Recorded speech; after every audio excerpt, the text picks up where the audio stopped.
This is very interesting question.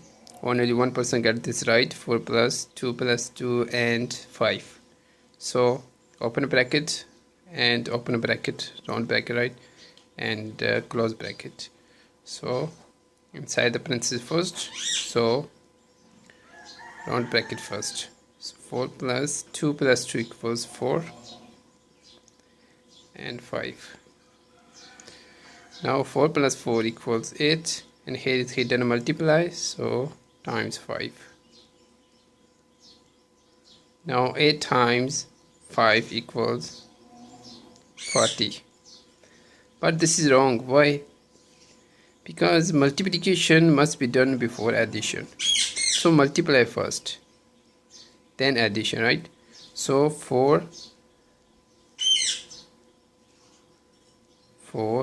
plus 4 and times 5. Now multiply first, right? So 4 times 5 equals 20 and plus 4. Now 4 plus 20 equals 24.